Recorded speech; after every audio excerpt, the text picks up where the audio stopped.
Olá, casa! Eu sou o Vitor. Meu nome é Marcele. Estamos mais uma vez aqui. Começando o podcast, finalmente, né? Podcast da casa. Você que achou que a gente tinha parado, que a gente tinha terminado, que tinha morgado a ideia, né? Não, foi só um início ali que os meninos queriam fazer. Não foi por isso não. Teve outras questões, correria, a gente tava se mudando. Aí surgiu viagem de trabalho, né? Tanto eu quanto ela. O nosso diretor também, né? Teve meio adoentado, viajou. Nosso diretor papai. E agora ele tá aqui, de volta. E a gente tá voltando com os trabalhos. Estamos muito felizes por ele estar retornando. E começando esse episódio de uma forma especial, com um convidado especial. Ele esteve aqui com a gente no primeiro. Depois desse ato... O microfone ainda era na mesa, né? Ainda era na mesa. A gente evoluiu algumas coisas. Pobreza total. E agora ele tá aqui de novo depois desse ato. A gente chamou pra ver se melhora agora, né? Pra ver se melhora e não para mais, tá? Não para, a gente continuar direto. Quem é que tá com a gente hoje, meu bem? Gente, hoje a gente tá recebendo o pastor André. Acho que primeiro convidado com a segunda participação. Chique. Tá importante aí, viu? Tá importante. Especial mesmo pra gente, nessa retomada aí, abençoada. Ele tava fazendo uma oração aqui antes da gente começar. Pra que dê tudo certo com o som, pra que a gente não pare mais. Pra que meu microfone não fique mudo. Né? Não fique falhando, a gente não gagueje, não fique baixo, não fique assim, mas tudo certo, caminhando. Seja muito bem-vindo, pastor. Coisa boa ter você aqui com a gente mais uma vez. Gente, valeu. Eu vim da primeira vez, tava mais pobrinho mesmo, feito Marcele falou, isso aqui tá legal, produção grande aí. Vocês dando show, como sempre. Benção demais estar aqui com vocês. Das últimas vezes teve água e dessa vez com o pastor não teve, velho. Faltou isso, um amendoim estavam colocando. O diretor da gente ficou meio descansado. snack saudável, que agora o pastor tá saudável. É verdade. Acho que vocês me chamam pra mostrar que precisa melhorar. Que a igreja tem que investir. A gente fica dando umas indiretas, assim, pra ver a igreja investir, melhorar, entendi. A gente vai fazendo assim, desse jeito. Não, mas que bom que a gente tá aqui. Hoje, dessa vez, a gente vai estar conversando um pouco, né? Sobre o que a gente vai ter mais ou menos nesse mês aí de junho, né? A gente vai estar começando o mês de junho nos próximos domingos, tem um pouquinho de spoilers, o que é que a gente vai estar trabalhando, né? Enquanto igreja, o que é que Deus tem direcionado o pastor para conversar com a gente. Ele já estava convocando a igreja, né? Aí nesse tempo para participar dos próximos domingos, com algumas mensagens especiais. E a gente vai estar conversando um pouco sobre isso, sobre os temas, né? Que vão ser trabalhados aí na igreja, né? E a gente começa falando de um dos temas que ele vai estar comentando, que é sobre... No próximo domingo já. No próximo domingo já. O porquê que o mundo está como está, né? O já chamou, isso. Aí já faz todo aquele negócio, não vai ser transmitido, venha presencialmente. Então, assim, eu começo perguntando assim, porque, veja, a gente participou recente da segunda temporada da Babilônia, né? E tem algumas pessoas perguntando, poxa, será que vai ser a mesma coisa, ou a mesma ideia do que foi a Babilônia? A gente teve ali na primeira temporada, né, da Babilônia, no aspecto de Daniel, falando quando ele vai cativo lá para a Babilônia, né, pelo Império Babilônico. A segunda temporada a gente teve ali a Babilônia não como um local geográfico, né, um local geográfico, mas aí um local, uma cultura, um sistema ali. E ela é representada por uma prostituta, né? Que até era bonita, mas era totalmente vazia ali por dentro. Eu pergunto qual que seria assim, a diferença desse temática aí, porque o mundo está como está, da Babilônia. Vai ser a mesma coisa, não vai? O que é que vai ser trabalhado ali? E o tema assim, em cima de Romanos 1, né? Porque Romanos 1 também. Primeiro assim, essa questão toda de você falar que não vai ser transmitido, né? O pessoal já, então vai ser trabalhado muito tema polêmico, não pode. Na verdade, o que a gente tem entendido é que, mesmo nesse contexto todo de transmissão, de você conseguir ampliar o alcance da mensagem, algumas mensagens são para a igreja local, né? Então, a coisa que eu tenho consciência é que eu sou pastor daqui, dessa casa. E aí, algumas mensagens têm que ser direcionadas exatamente para a igreja. Quem quiser ouvir vai precisar tá aqui com a gente. Mas também nenhum sentido de querer trabalhar simplesmente temas polêmicos, mas dar à igreja assim, conhecimento e entendimento a partir da palavra de Deus para tudo que a gente tem vivenciado. Sobre essa comparação com Babilônia, Vitor, eu penso muito o seguinte, esses temas que a gente coloca, eles ficam em segundo lugar, mais no sentido de contextualizar a mensagem, de tentar realmente ilustrar, né, ali ilustrar, trazer uma aplicação. Mas o grande foco é a mensagem. Eu diria assim, que a primeira temporada de Babilônia, o grande foco é a mensagem do livro de Daniel. A segunda temporada é ali aquele final de Apocalipse, que nos prepara para essa Babilônia cultura.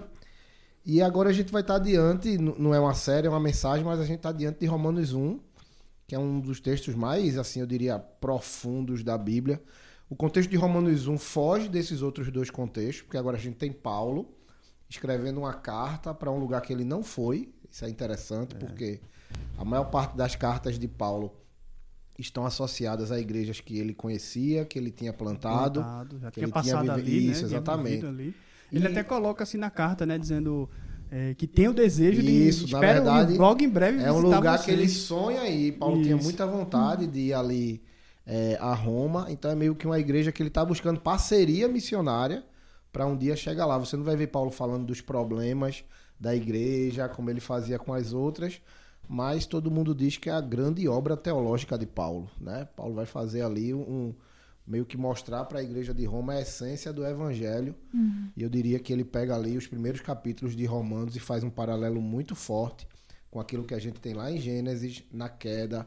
Ele pega toda aquela consequência da queda lá de Adão e Eva e traz para o contexto que ele estava vivendo através de Romanos, né? A mensagem começa em cima disso, Adão e Cristo, né?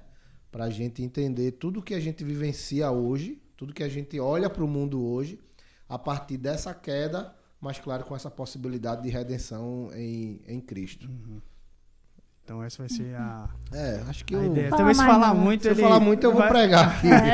Aí vai ter os spoilers aí, né, todinho. não. Mas tem acontecido muita coisa assim, maluca no mundo. Tem. Eu sei que isso deixa o pessoal cheio de dúvida, né? Mas quando a gente vai para a palavra de Deus, para o filtro da palavra de Deus, e aí várias outras mensagens, Romanos 1 é incrível, mas assim, a gente consegue entender por que as coisas estão acontecendo. A gente consegue realmente entender por que é que o mundo está como está. A gente E aí- tem no nosso dia a dia, todo mundo passa por situações que, bizarro isso, né? É impossível que isso esteja acontecendo, coisas assim, absurdos, né? E muitos desses absurdos deixaram de ser absurdo para muita gente, né? Isso. E isso até, assim, às vezes dá até medo de falar que a gente acha absurdo certas coisas em alguns lugares, né? Isso é muito perigoso, Marcelo, porque a gente vê assim um conceito moral que ele é dinâmico, né? Ou seja, a moral ela varia de acordo com o tempo, de acordo com o local, de acordo com o período. E isso é perigoso porque você começa a trazer variações a pilares que são essenciais. E eu saio até da questão cristã, mas entro na questão ética de uma sociedade. E isso é preocupante porque você pode entrar em modelos assim que saem totalmente de sustentabilidade mesmo, de uma ética, de uma moral, para dar a cada um a liberdade de escolher o que fazer, como fazer. Eu digo que a gente tem saído assim muito de um mundo onde as verdades absolutas estão sendo deixadas de lado e o que vale é a experiência de cada um. A verdade é agora parte da minha experiência, do meu desejo, da minha emoção. O que minha emoção me leva a fazer se torna verdade para mim. Isso é muito perigoso, principalmente na questão dos comportamentos, o quanto isso passa para as próximas gerações e, o pior de tudo, isso tira Deus de todo o processo, né? É uma sociedade sem Deus que escolhe viver como quer viver. Com essas emoções você acaba relativizando essa verdade, né? E é justamente essa questão. O que eu acho que é verdade pode ser que não seja para Pra mim, você. Ah, não, é porque eu senti assim, eu vejo assim, eu enxergo assim, eu entendo desse jeito, então acaba tendo uma relativização muito grande. E é legal a gente olhar isso, né, de como a Bíblia traz, né, dessa cosmovisão cristã, porque hoje a gente vive numa dualidade muito grande, né?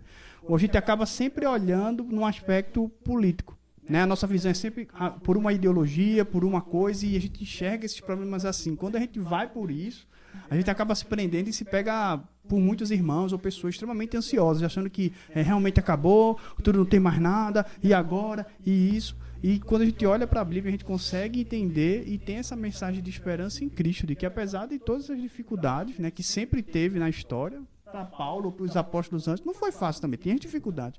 Mas eles venceram ali confiando em Cristo, né, apesar de tudo. E eu não sei vocês, mas às vezes eu tenho a impressão que com tudo isso e com toda essa dualidade, cada um com sua verdade, fica até difícil de pregar evangelho para alguns em certas ocasiões, assim, porque às vezes a gente fala, a pessoa, é verdade, tipo, acredita e tal, e aceita, só que também acredita em milhões de outras coisas, né?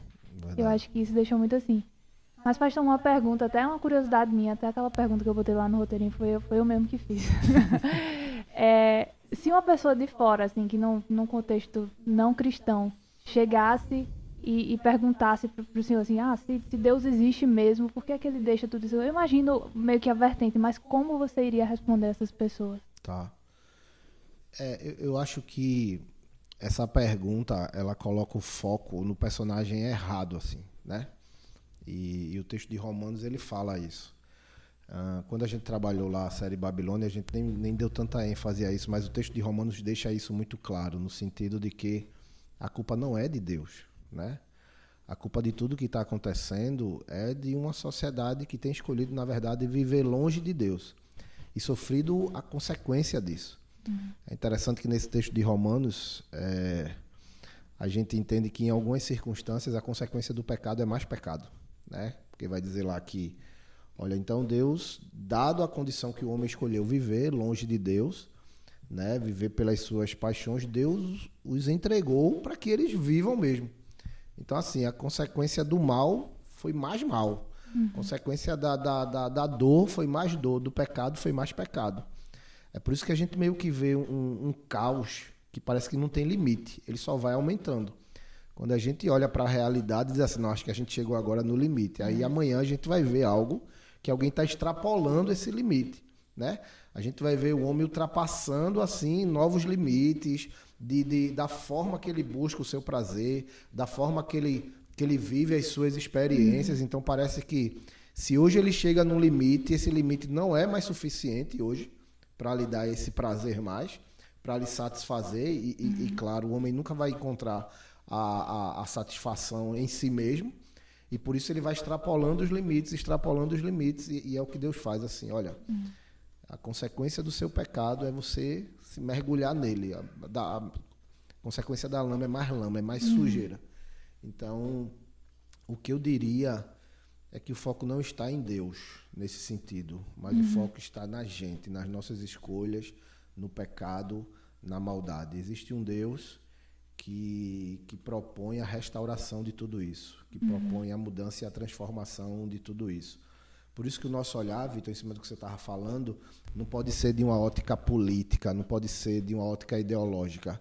A gente olha no aspecto da queda do pecado e da redenção em Cristo Jesus. Essa é a ótica bíblica. Essa é a ótica do cristianismo sobre tudo que acontece. Por isso que a igreja não deve ir por vertentes que desviem dessa ótica. Mas tudo que você olha para o mundo hoje, você vai ver ou refletindo a queda de Adão, ou você vai ver refletindo a redenção em Jesus Cristo. Tudo que você olha, você vai poder ver essas duas coisas. Desses dois aspectos. Você estava falando assim desse trecho de Romanos, né, que fala que Deus realmente tira a mão ali e entrega.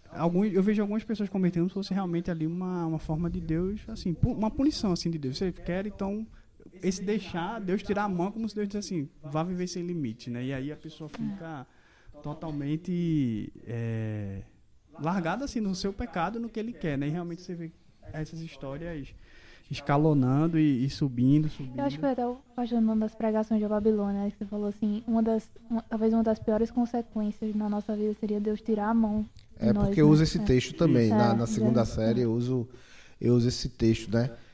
Eu vi uma vez uma interpretação legal, que o pastor dizia assim, que é como se Deus tirasse o sopro que ele dá na criação do homem, porque o homem é criado como a imagem e semelhança de Deus. O homem é um ser animal, mas ele recebe o sopro diferente que os outros não receberam. Ali Deus estabelece o seu DNA, né, a sua natureza, a imagem e semelhança. Quando Deus tira isso, né, é como se a gente meio que voltasse à nossa bestialidade assim, e é por isso que quando a gente vai ver a consequência, né, nada mais animalesco na vida do ser humano do que de repente suas taras sexuais, né, seu desejo por liberdade para fazer tudo o que quer. E Romanos fala dessa consequência. Quando Deus tira e entrega as suas paixões, é como se Deus tirasse essa imagem e semelhança, Deus tira essa humanidade de nós e nós então vamos viver feito animais, né? Nós vamos viver feito animais sem limites, né, voltados totalmente para si. E aí é quando a gente começa a inverter os padrões, ser levado totalmente pelos desejos, porque é a consequência mesmo. Na série Babilônia, você tinha falado que foi no seminário, tinha um pastor falando, né, foi que tinha tido, assim, tinha lembrado dessa ideia e e trouxe a série para esse de o mundo está como está. O que foi que Deus direcionou para entrar nesse tema e falar um pouco sobre sim, isso. eu entendi, é verdade, foi... Lembra que eu tinha comentado? Lembro, Nos foi... seminários que eu tenho um pastor falando. Foi Ricardo Agreste, isso. E aí ele fez a série Babilônia e para esse agora, assim. Para esse... Qual o direcionamento, assim? Esse foi bem assim, pessoal, as leituras diárias. Eu estava na série Liberdade e terminada a série, eu fico sempre buscando a orientação de Deus, vendo muita coisa acontecer. E eu fiquei com vontade de fazer já a terceira temporada. Mas essa está sendo preparada já para o início do ano que vem. Mas... E aí, lendo os livros, voltei de novo para Romanos 1, que é um texto que eu gosto muito.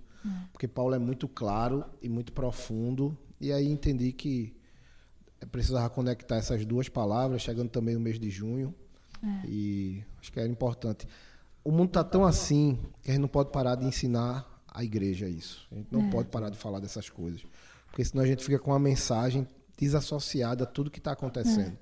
E o nosso desafio é a gente ouvir a palavra e entender o que ela está nos falando hoje, assim. O que é que ela quer da gente hoje. Então, a gente tem que falar muito sobre isso. E é importante mesmo a gente ter essa visão, porque senão a gente fica preso só, em termos de igreja, assim, falando só certos temas, certas coisas, mas que realmente não contextualiza com o que a gente tem vivido. É como se fosse assim, eu vivo as coisas no mundo aí, assim, né, no meu dia a dia, no trabalho, eu vejo aquilo tudo, mas quando eu chego na igreja é como se fosse um mundo assim, totalmente à parte. Eu vivo totalmente alheio, numa bolha ali, e não converso e não falo sobre isso. Eu vejo algumas questões dessa, né, e eu me deparo assim com algumas pessoas, já deparei com outros colegas cristãos, que até em termos de como eles enxergam, acaba se deixando influenciar por algumas coisas, que você vê assim, poxa, não era necessário, às vezes não é, falta uma orientação assim, de púlpito mesmo, de falar um pouco sobre isso, a pessoa entender, e eles acabam às vezes meio que se perdendo, sabe? Eu acho que tem que ter essa visão mesmo de contextualizar pra gente não ficar alheio, né? Aí eu vivo ali fora, e aí quando eu chego no domingo é outra coisa, a gente só fala ali, não, coisa linda, o amor de Deus, massa, tal, e fica ali numa vibe, tá ligado? Quando vê, pronto, não tem nada de diferente, você não entende nada do que está em termos de mundo. Toda mensagem tem esses dois grandes desafios, assim. Toda pregação da palavra, ela precisa ser muito fiel à compreensão do contexto dela para a época que ela foi escrita. Então, a primeira etapa que você tem que ter na palavra é entender o que o autor quis dizer para as pessoas da época dele. Porque Paulo escreveu Romanos ali para Roma, né? Para a igreja de Roma, para aquelas pessoas. Mas a gente precisa da segunda etapa, a gente não pode ficar só aí, né? No grego, na história, no comportamento da época. A gente precisa fazer a aplicação, sim, mas o que é que essa palavra nos diz hoje?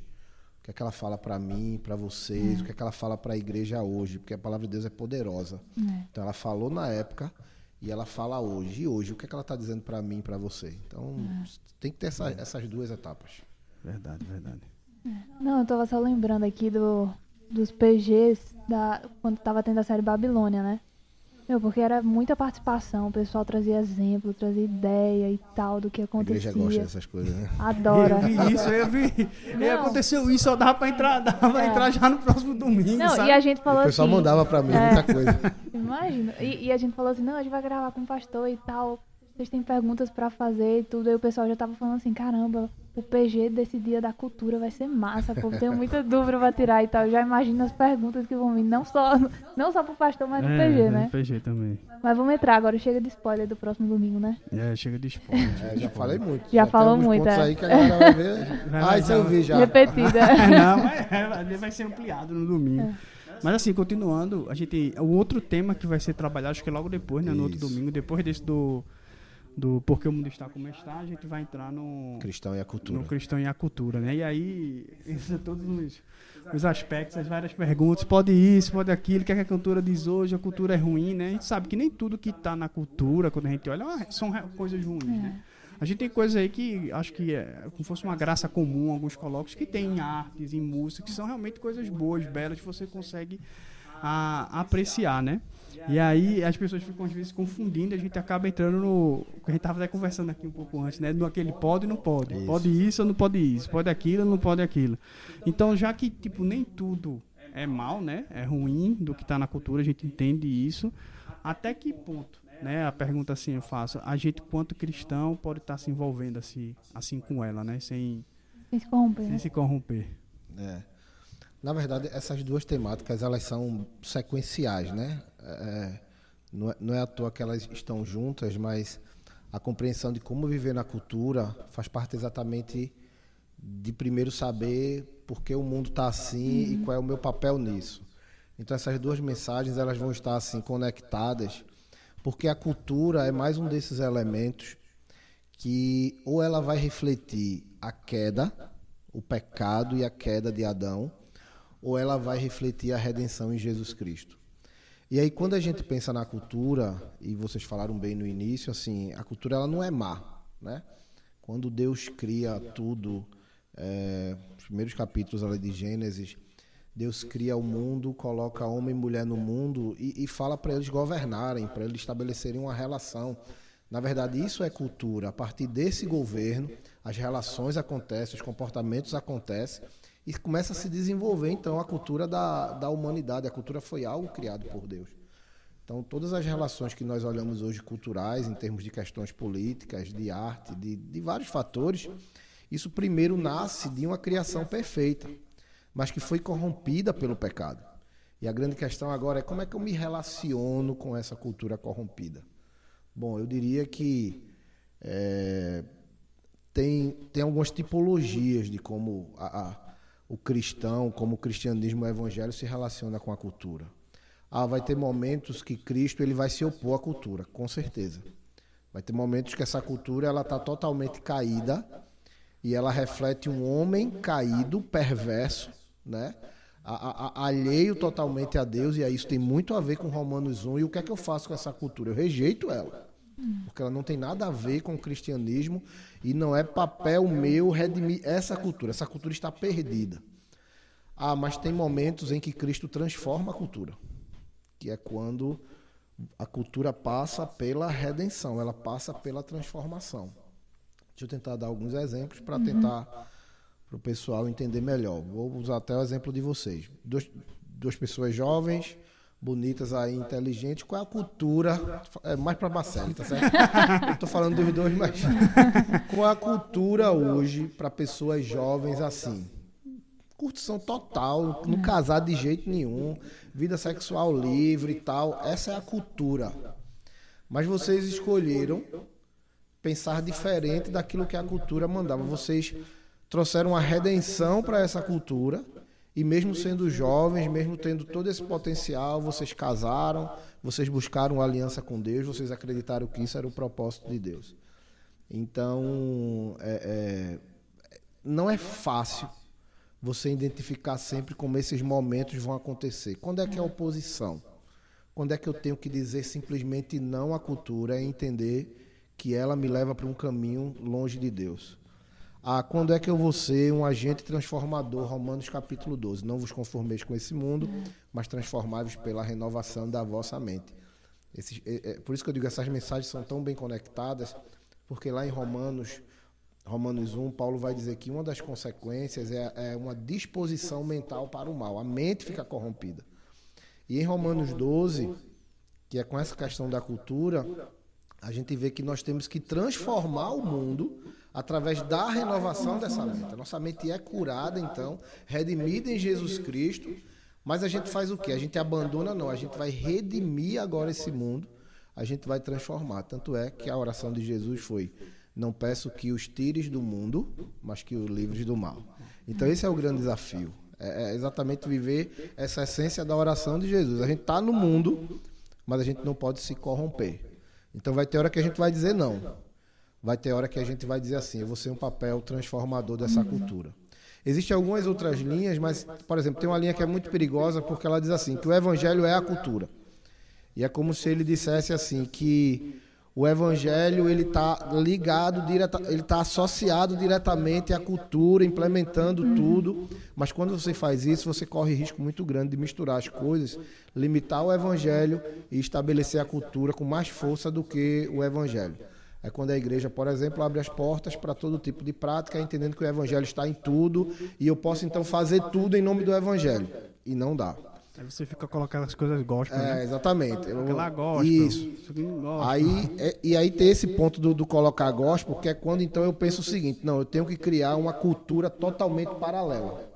E é quando a igreja ela se isola numa bolha, e aí tudo tem que ter o nome cristão para eu participar. Então, a escola tem que ser uma escola cristã, né? O shopping era bom que fosse um shopping só de loja onde os donos são cristãos. Era muito bom se tivesse um hospital somente para atender cristão. Era muito bom que tivesse um transporte público, um Uber somente de crente, que eu entrasse e tivesse música evangélica lá. Aí já é outro extremo, a gente pensar que a gente tem que se isolar numa cultura cristã e vir aquela história, né? Os do mundo, feito a gente gosta de dizer, né? Os do mundo e os de Deus. Os de Deus, coisas assim.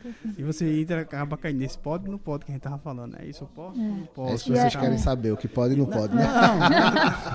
Não, mas isso aí a gente acaba assim, fazendo um julgamento que, poxa, tem coisas que você precisa ter realmente esse discernimento. Mas essa questão desse não pode e não pode, a gente acaba criando...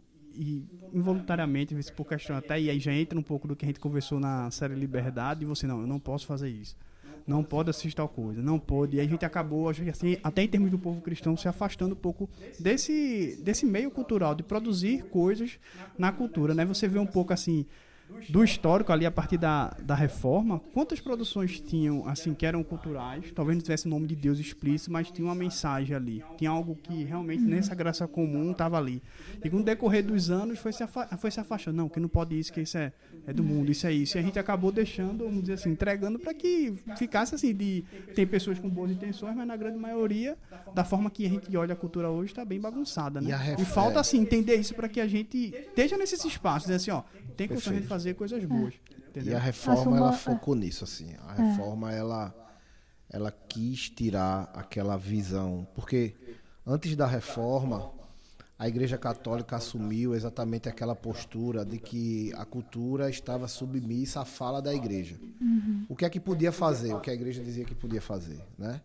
E isso obrigado.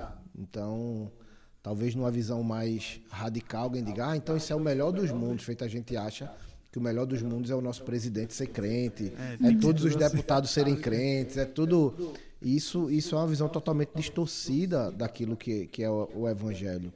Porque igreja é uma coisa, as outras instituições, elas devem ser influenciadas por pessoas que temam a Deus. É isso que você falou. E a reforma, ela traz essa visão, assim, de levar a escola para todos, né, da pessoa como cristã exercer o seu ministério onde ela está, no seu trabalho, no seu contexto, na sua casa, né? Aquela história lá de Lutero, quando o sapateiro se converte e pergunta para ele assim, e agora? Eu me converti, eu sou sapateiro, o que é que eu vou fazer? Aí ele diz, olha, faça o melhor sapato que você puder e venda ele para a glória de Deus. Ou seja, seja exemplo, sabe?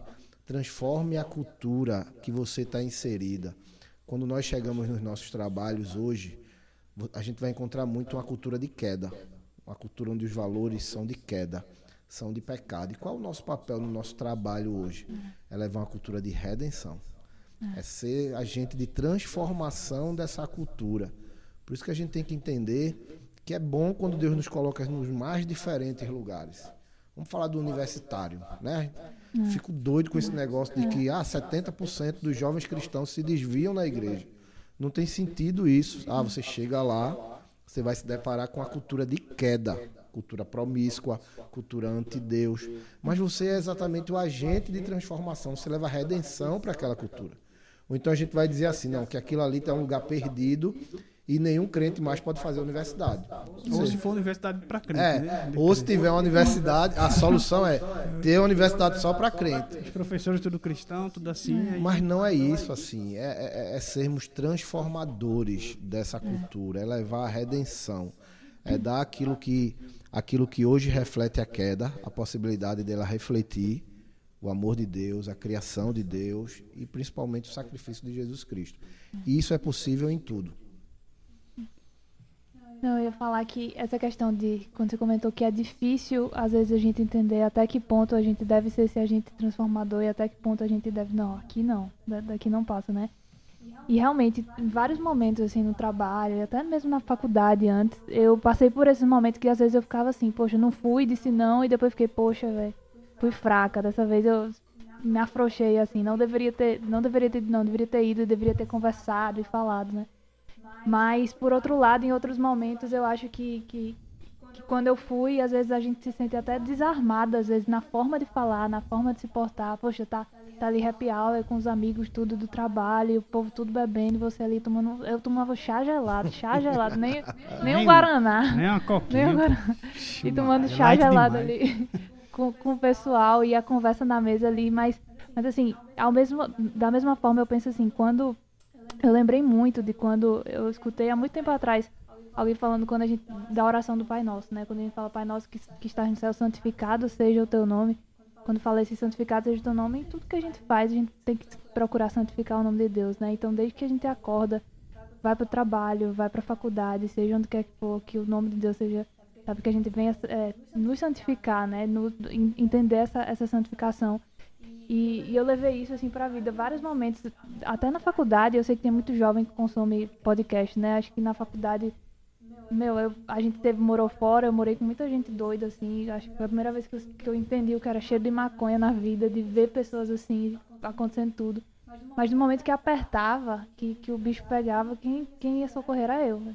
De dirigir carro, o povo bebo, sabe? Dar banho nas pessoas. Dar banho nas meninas, e a minha chorando, e um dia eu vou ser que nem você, não sei o que, aquela conversa falando toda. nada com nada. Mas assim, no final de tudo, como foi legal, assim, conservar a amizade com essas pessoas e mostrar que é possível, sabe?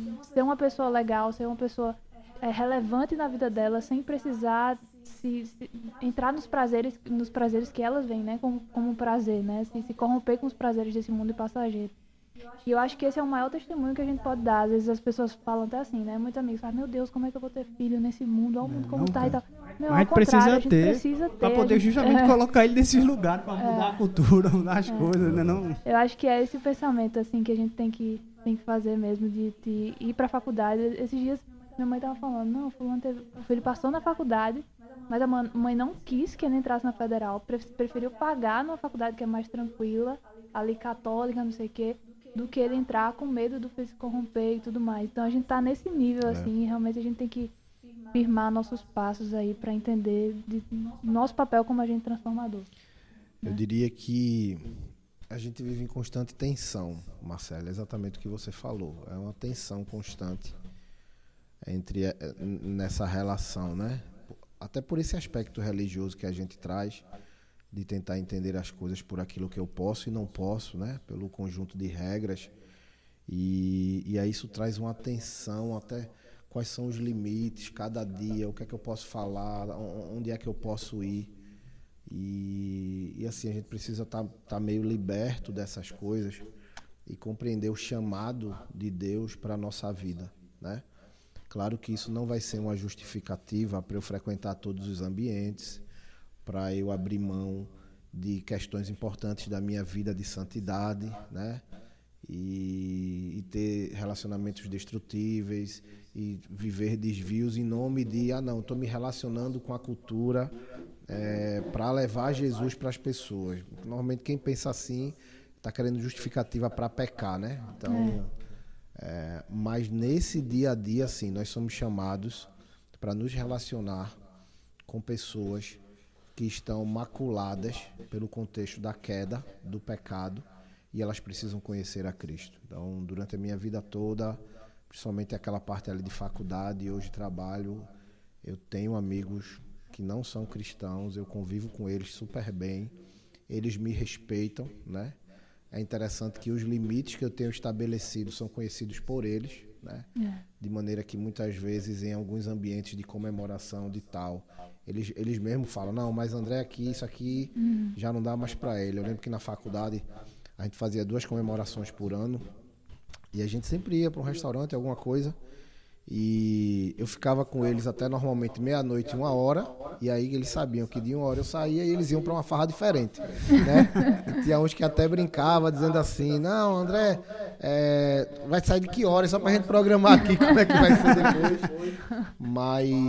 Mas uma coisa também que você falou é importante, em momentos críticos eles recorrem a você, né?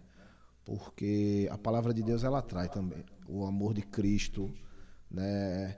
Eles vão se sensibilizando, eles se sentem tocados, eles vivem conflitos que o mundo não consegue responder, né? Quando a gente vai entrando em fases diferentes da vida, de casamento, eu vejo isso muito no trabalho, né?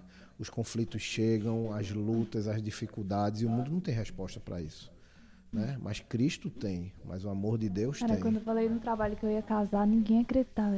Sério que tu vai casar? Tá muito nova. Tá, podia estar curtindo muito mais para depois tomar uma decisão dessa, né? Esse contexto assim. E aí a gente tem que mostrar para eles que a cultura do reino ela é maior, né? Que a cultura do reino ela sabe, ela edifica, ela traz uma felicidade plena daquilo que a cultura do mundo não consegue fazer. Então o desafio nesse processo, quando a gente olha cada coisa, e normalmente essa questão do pode e não pode, as pessoas vão direcionar a coisas específicas, é olhar assim, isso aqui é algo que se opõe claramente a Cristo, ou isso aqui é algo que Cristo quer transformar, né? Isso aqui pode ser algo que reflita aquilo que se perdeu, reflita a criação, reflita o amor de Deus, reflita a glória da cruz de Cristo. Se sim, é nosso papel redimir a cultura e vivenciar ela sem peso nenhum. Se é algo que está totalmente em oposição a Deus, eu rejeito e não converso com ela. Eu tiro isso da minha vida e, na verdade, eu sou uma voz contra essa cultura. Eu sou a voz para dizer que essa cultura faz mal para a sociedade. Claro que tem coisas que vão ser mais fáceis da gente perceber, tem outras que no dia a dia geram essa tensão toda. Vamos para as perguntas? Vamos. Pessoal, novidades agora, né? Gente, quadro novo, podcast aqui. A gente, antes da gente começar a gravar aqui com o pastor, desde ontem, na verdade, a gente colocou 2 grupos de PGs, informando que a gente ia estar gravando com eles sobre esses temas. E algumas pessoas mandaram aqui várias perguntas, então a gente vai selecionar algumas. Depois a gente pode até passar para o pastor para ajudar ele no sermão. Fica bom. Ó, primeira pergunta. Vai escolhendo outra aí. Pergunta para o pastor André sobre o cristão e a cultura. A relação da igreja e os ritmos musicais. Se podemos ouvir / cantar todos os ritmos musicais, mesmo que a letra seja feita voltada à adoração ao Senhor. A relação com a arte sempre traz um monte de questionamento.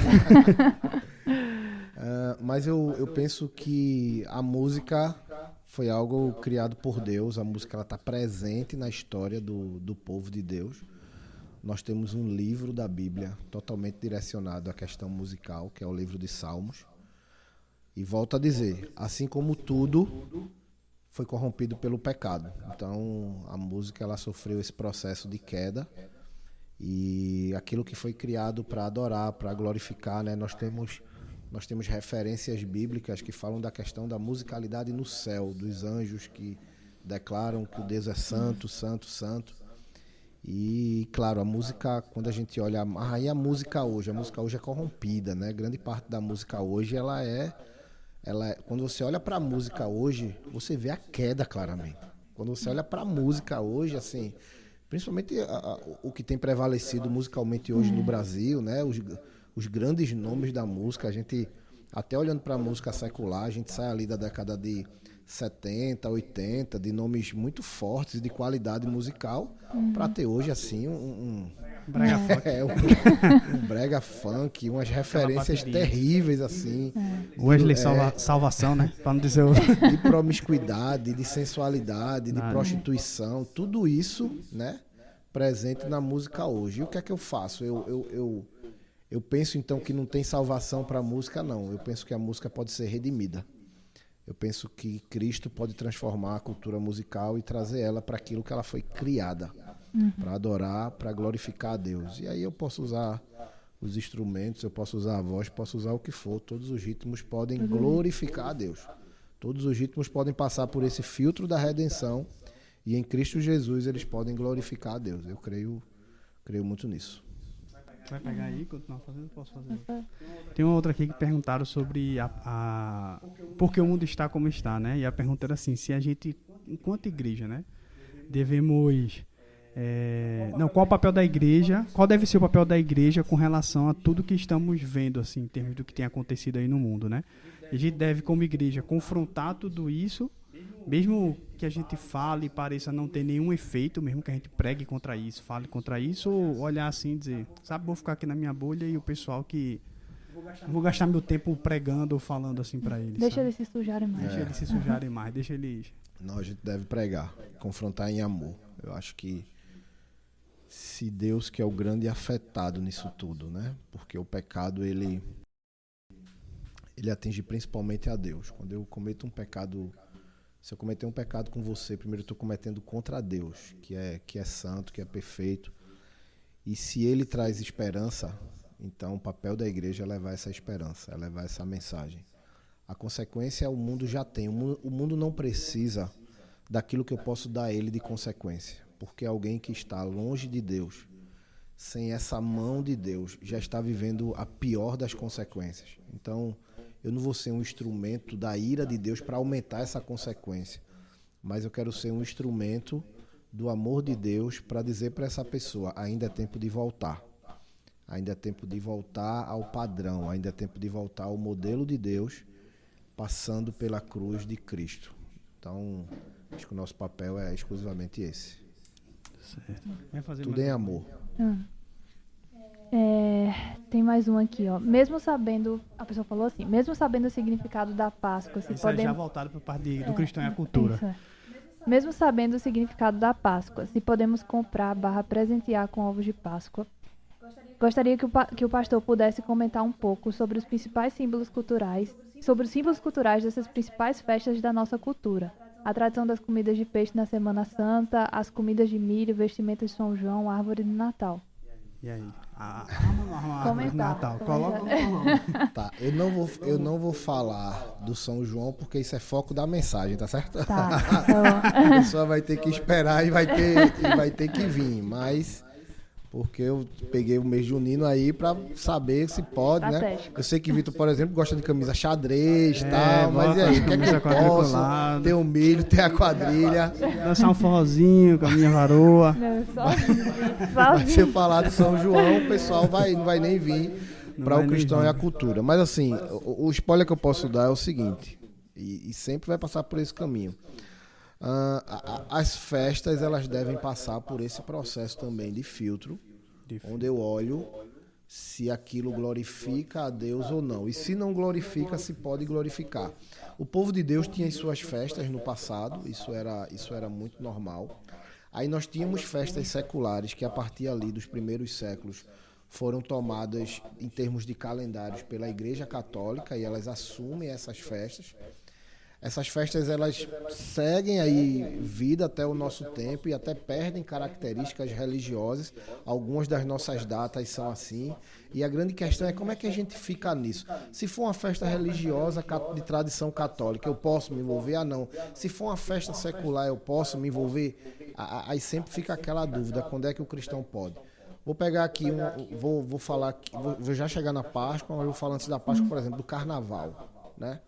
Para mim, o Carnaval manifesta uma cultura totalmente perdida, assim. O Carnaval ela é uma festa que manifesta a carne. O nome dela já está nisso. O Carnaval nos propõe uma cultura totalmente de oposição a Deus. Então, na minha opinião, eu não vou buscar a transformação dessa cultura. Eu vou rejeitar essa cultura. Por isso que eu fiquei chocada quando você falou dos enredos ali da escola. Eles estão das escolas de samba. Os enredos estão sendo usados de forma muito inteligente e estratégica para corromper a palavra de Deus. Então, assim, então vamos fazer no carnaval, vamos tentar redimir o carnaval, fazendo ali um carnaval para Deus. Eu não entendo dessa forma. Eu entendo que o carnaval está dentro daquele primeiro grupo que eu disse, esse se opõe. Quando a gente vai para a festa da Páscoa, e algumas pessoas dizem assim, mas é errado, é pecado comemorar a Páscoa, porque não existe mais Páscoa. A Páscoa foi no Êxodo. E veja, historicamente, dentro de uma cronologia, é verdade. Nós tivemos a Páscoa lá no Êxodo, só que todos os elementos da Páscoa apontaram para a cruz de Cristo, né? Então, nós não comemoramos a Páscoa do Êxodo, nós comemoramos a Páscoa de Cristo, aquela Páscoa que foi simbolizada lá no Êxodo, mas cumprida, né, na sua efetividade, porque quando você pega os elementos lá, tudo é perfeito. É o sangue, é o cordeiro que foi morto, é o sangue na casa, é o mal vindo, é tudo isso, assim, a passagem e tal. Então, nós celebramos a cruz. Mas e esses elementos históricos e tradicionais que a Páscoa traz dentro de uma visão comercial? E é sempre a mesma coisa. Dá para redimir? Por exemplo, eu vou comprar aqui um ovo de Páscoa e vou dar para minha esposa, vou dar... Se for um gesto de amor e de carinho e sabe, e ali eu quero só refletir para ela o amor que eu sinto por ela, o amor que Deus coloca no meu coração por ela, não tem problema nenhum você dar um você chocolate. Até entende qual é o real significado e aquilo ali passa a ser como um presente mesmo, em vez de dar um chocolate em barra, dá um mascarinho em formato de ovo de Páscoa. E se entendeu? aquela é uma época em que, sei lá, parece que tem até mais peixe, surge até mais peixe, né? O pessoal tava até perguntando, e aí, pode só comer peixe, ou pode comer carne, não pode? Até perguntando assim nessa pergunta. Veja, eu gosto muito de comida de coco, né? Eu queria até que tivesse mais vezes Rapaz, no tem ano, arroz né? de coco, feijão, Mas se só bacon dá pra ali. comer naquela época, então coma muito, né? Aproveita. Mas assim, se você não gosta do peixe de coco e quer manter o seu churrasco, coma lá o seu churrasco. Em Colossenses, Paulo é muito firme quando ele diz assim, olha, não deixe se levar por rudimentos do mundo, colocar isso como regras de deve fazer, não deve fazer, vocês estão libertos disso. Então quem gosta come, quem não gosta não come. Quem quer num gesto de carinho, de amor, comprar um chocolate e dar para a pessoa, dê. O mais importante é vivenciar na essência aquilo que o Evangelho tem. O que é que o Evangelho tem naquela cultura? Isso eu tenho que vivenciar na essência. A maneira como o mundo vivencia isso, eu posso viver ou não. Veio da melhor E mais forma. um aqui, ó. Porque a primeira foi sobre os ritmos musicais, né? Aí outra pessoa assim, gostaria de saber a opinião do pastor André sobre ouvir música secular. E ainda mandou um recado, já estava com saudade desse podcast. Não é? Aí tá certo, viu? Essa pergunta sempre surge, certo? Música no mundo. Rapaz. São as mais ouvidas do YouTube, viu? Prepara o corte, diretor. Veja, eu volto no mesmo tema da música. A música ela precisa ser redimida, né? Eu diria que a música secular hoje ela está muito corrompida. A música secular hoje ela não edifica. E aí eu acho que não cabe, não tem resposta para isso de dizer sim ou não, porque talvez nesse ponto eu possa estar influenciado muito pela minha, né, pela minha opinião. Eu não escuto, certo? Eu não escuto música secular porque como eu quero buscar coisas que simplesmente me edifiquem, né? Agora, se você disser assim, tem músicas secular que podem manifestar a glória de Deus, eu creio que sim. Eu acho que tem músicas tão bonitas, né? Que às vezes, por exemplo, músicas instrumentais onde você vê um talento humano tão bonito, veja, aquilo pode ser usado para a glória do homem ou aquilo pode ser usado para a glória de Deus. Olha que coisa linda, Deus faz o ser humano e dá ao ser humano uma capacidade de produzir, né? E você vê às vezes tantas superações na música, né? Tantos artistas que conseguem fazer da arte uma saída às vezes de contextos tão difíceis. Eu acredito que sim, tem manifestações artísticas teoricamente não evangélicas, né, sem os rótulos evangélicos ou musicalidade, sim, que glorifica a Deus, que passa por um processo de glorificar a Deus. Redimir, a redenção não é botar a tarja gospel, não é, porque tem muita coisa gospel que não presta. Tem muita coisa gospel que representa a queda, não representa a redenção.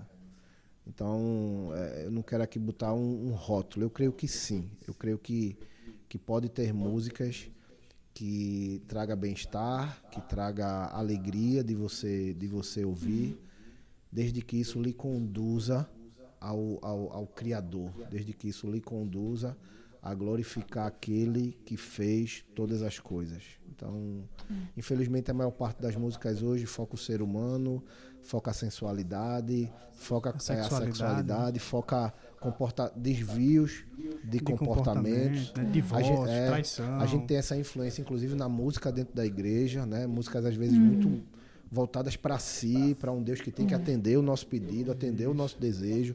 Você coloca uma questão muito Isso, sentimental. são músicas antropocêntricas, assim, o homem parece que está no centro das coisas. Isso é uma influência da musicalidade do mundo. Então, eu acho que, da mesma forma que a música na igreja precisa ter essa característica, né, da glória de Deus, da redenção em Jesus Cristo, eu creio que há manifestações culturais, sem necessariamente o rótulo gospel, que refletem isso também. Cabe cada Tem letras bonitas, isso. letras boas. Cada um sabe, né? Eu também... Eu acho que assim, a gente tem tanta coisa boa também de cantores de Deus, assim, que eu acho que não tem pra que ficar buscando fora, tá? A minha visão. Não que ninguém escuta, então eu não me sinto Acho bem que você às tem vezes. que ter esse filtro, assim, o que é que essa letra diz, o que é que tem, o que é que não tem, né? E até porque a gente pensa assim, é gospel e tudo tá de boa, mas que a gente tem que até dentro da igreja, como a gente tá comentando, tem essas músicas que são de igreja, mas que trazem um sentimentalismo muito grande, é aquele Jesus bem hippizão, bem assim, né? E não traz nada de um atributo, você não fala que, pô, é um Deus poderoso, é um Deus grande, não traz nada disso, é mais assim, do que você tá sentindo, é um amor, você fez isso, aquilo, e uma coisa muito assim, superficial. Né? A gente tem vivido um movimento perigoso de artistas chamados evangélicos que têm deixado de cantar música evangélica para ir para o mundo secular. Isso nada tem a ver com essas pessoas manifestarem o desejo de não, agora eu vou influenciar o mundo, vou pregar para o mundo, o que a gente tem visto é um movimento puramente comercial e também ideológico, onde essas pessoas saem desse rótulo, né? Recentemente, alguns artistas bem conhecidos saem desse rótulo de músico cristão para se enveredar mesmo aí na musicalidade do mundo, vivenciando tudo aquilo que essa musicalidade traz, na sua sensualidade, no seu aspecto comercial, né? Seria muito bom que a música cristã, bíblica, ela conseguisse adentrar por algumas portas da sociedade a fim de influenciar a sociedade. Porque, assim, a igreja é um berço importante musical. Você vê, manifesta em muitos grandes artistas onde eles começaram. Começaram suas histórias na igreja, porque a igreja sempre foi uma grande escola de música, né? Então, a musicalidade da igreja é boa, só que às vezes até a própria mídia em si, as produções midiáticas em si, quando querem trazer à tona a musicalidade da igreja, traz aquelas músicas para tirar onda, músicas assim sem qualidade, como se fosse assim, para colocar um rótulo de que música na igreja é isso aqui, quando na verdade não é. Então, muito mais do que o mundo lá fora ser capaz de influenciar, a música dentro da igreja era para ser muito, muito forte assim. E aí seria uma grande maneira de transformar mesmo essa cultura. Acho que né? a arte E em isso, geral, a arte em né? geral está presente na igreja, teatro, dança, música, tudo isso passando pela redenção e manifestando a glória daquele que criou todas as coisas. É isso aí. Tem uma pergunta a mais ali, mas faça ou não? Perguntaram aqui se é lícito torcer pelo Náutico. Pergunta ao pastor se é lícito torcer pelo Náutico. Não, pior que tem. Pior que botaram mesmo, não tô brincando não. Foi o que... Pergunta é, botaram assim, eu fui, rapaz, cada uma, rapaz. Deixa o pastor Cara, eu aí acho com tão o legal Náutico. esse negócio de torcer por time de futebol, né? Só não pode fazer disso uma religião. Porque tem gente que às vezes perdeu, fica com raiva. Não vai pra igreja, não fala com não sei o quê, Mas né? veja, Fica nós tudo assim. nós vivemos num país da cultura do futebol, né? Então, mais uma vez, é olhar para a cultura e ver, pô, se o cara, por causa do time, ele briga, ele xinga, então você... Muda o comportamento dele de uma Então forma... você está vivendo o torcer por um time na visão da queda, né? Mas se torcer por um time, lhe alegra, lhe deixa feliz, você tá com os amigos, tal. Eu lembro quando eu levei meu pai no campo, assim, ele gostou tanto de ver tudo aquilo. E para mim ali foi um momento de alegria, de prazer. A glória de Deus manifesta na minha vida, assim. Até você levou seu filho Sim, também, já levei. Coitado. Só consegui os 4 uma vez só. Eu, Juliana, Samuel e Sara. Juliana e Sara não querem mais de jeito nenhum, assim. Sábado agora teve jogo do Náutico. Eu disse, vamos lá, a família toda, depois do passeio. Não, a gente não vai. Elas não curtiram. Mas eu vivo essa experiência como algo bom, sabe? Como algo que me dá prazer. E não é nem pelo time, porque o time é ruim. Mas é assim, estar com amigos, né? Ir lá se divertir, assistir. De forma saudável, De forma né? saudável, sem enlouquecer por nada. É a mesma coisa de jogar bola com o pessoal, de assistir filme, né? São coisas que fazem parte da cultura, que podem ter manifestações de queda, pode, claro. Você, ao invés de assistir um filme bom tal, você pode assistir filme pornográfico, não pode? Ou seja, então, a produção de filmes tem uma construção dentro da queda do pecado muito grande. Pornografia, sensualidade. Você vai se render a isso porque você gosta de filme? Não. Para esse tipo, você diz assim, não, isso não cabe a mim. Pô, mas tem tanto filme legal pra gente ver, tem tanta série boa. Às vezes tem filmes que tem mensagens legais, né? Tem séries que a gente aprende muito. O pastor que eu falei, o Ricardo Agreste, que um grande influenciador assim, de muitas mensagens minhas, como foi da Babilônia, ele está fazendo uma série de mensagens agora que o tema é This Is Us, né? Quem já acompanhou essa série, né? E essa série ficou muito conhecida, tal. E ele pegou o mesmo título e ele pega os temas lá trabalhados para falar This Is Us. Assim, esses são nós também, os cristãos, né? O povo de Deus. Ele é um cara muito contextualizado, por isso que eu aprendo muito com ele, porque eu acho que você pegar elementos do dia a dia e conectar a palavra, a verdade, isso traz muito aprendizado. E cultura é isso o tempo todo. Cultura é isso o tempo todo. Você olha e vê, tá na queda ou tá redimindo. Então, é por onde eu vou. Eu já tava pensando aqui, qual dorama podia virar uma série? Não dá pra você ficar numa bolha, né? Sobre festa junina, eu vou falar Vai falar no domingo, dia 11. Então venha, não perca. E já deixa o convite também para nossa festa do hoje. Festa do hoje. Já vem, vai ter a festa do hoje, vai ser bacana. Os PGs aqui reunidos, toda a igreja, se alegrando, celebrando aí todo mundo junto. Então venha aprender e venha depois para a festa do hoje. 24, com certeza vai ser bom. No dia 24 aí no auge, né? No auge do foco, vamos ter aí no foco de São João vai ter a festa do hoje. Muita aqui. Coisa legal, brincadeira para criança, comida. Vamos estar recebendo grupo esquecido lá do sertão, aquele grupo que cantou na pandemia. Sim, eu lembro, na pandemia. Não sei até o nome deles. Mas vão estar aqui junto com a gente, trazendo a música regional. Pode vir de xadrez, eu já digo, pode vir de xadrez, não tem problema. Pode usar o chapéu de palha e vai ser bem legal. Festa do Oxe. Vai ser bem. Não tem São João, mas tem agora a festa do Oxe. Festa do Oxe. Algo mais? Não, queria agradecer só ao pastor mais uma vez. Passaria pelo tempo aqui com vocês horas, conversando. Faltava só uma aguinha. Mas agradecer pela disponibilidade, por tudo também. Enfim, tudo nos dá liberdade de estar fazendo isso também, compartilhando essa mesa com tanta gente. E chamar o pessoal, não só para a festa de hoje, domingo que vem, a gente vai estar, o pastor vai estar pregando no tema que a gente está conversando aqui. Porque o mundo está como está. Porque o mundo está como está. E depois o Cristão e a Cultura, a festa do hoje. Se envolva, venha presencialmente, mais um. Convide todo o seu PG, que vai ser um tempo muito bom. Vai ser massa. Amém? Vamos orar pra gente fechar? Vamos lá. Tu ora pelo pastor. Senhor, obrigado, Jesus, por esse tempo, por mais um episódio gravado aqui, por essa conversa com o nosso pastor. Que o Senhor continue abençoando, Deus, trazendo novas estratégias, ideias, Pai, a tua visão para o coração dele, para que ele venha continuar sendo esse canal de bênção para a nossa casa, para a nossa vida, para tantas famílias que fazem parte, Senhor, que compõem essa igreja.